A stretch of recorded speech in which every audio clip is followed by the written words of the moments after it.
they endorsed a minimum sentencing standard, said that the maximum authorized sentence for a prison should be 5 years for felony offenses, except in the case of particularly dangerous offenders, at which time it should be 25 years maximum. How do you react to that, Mr. Wade? Well, I think the Bar Association, the American Bar Association, knows about as much about it as my little 10-year-old girl.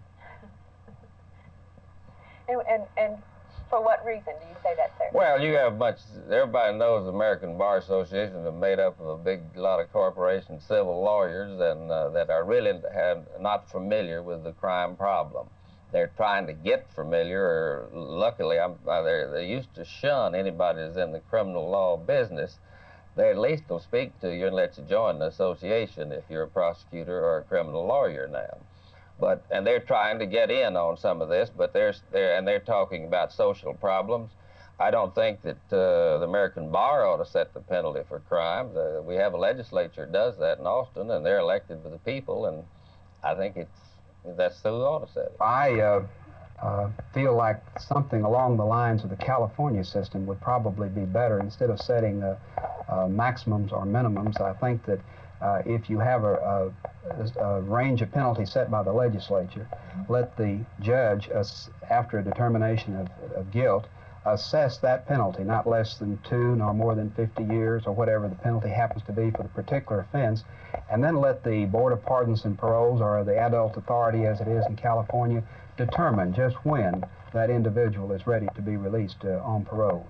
So if a man who's committed a rather minor crime but is a rather dangerous character, he can be retained there, you see, where the one who's committed a rather vicious crime, well, the jury might be excited about it and give him 99 years or more. He can be returned to loose on parole under proper supervision if and when the adult authority, after test, determine that he can be rehabilitated. In California today, it's reported that they have more on parole than they do actually within the walls of any penitentiary.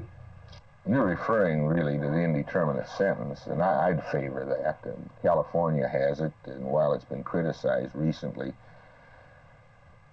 I believe that the criticisms are unfounded. It's resulted in California in a reduction in their prison population. I know that the indeterminate sentence isn't the only factor. A radical increase in probation in California has contributed to that decrease.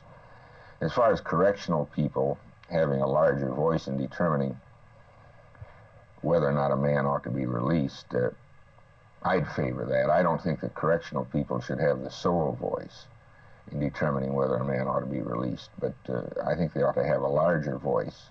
Just as a physician knows when a man ought to be released from a hospital, I think correctional people, wardens, correctional officers are in a better position to know when a man ought to be turned loose than many other people are.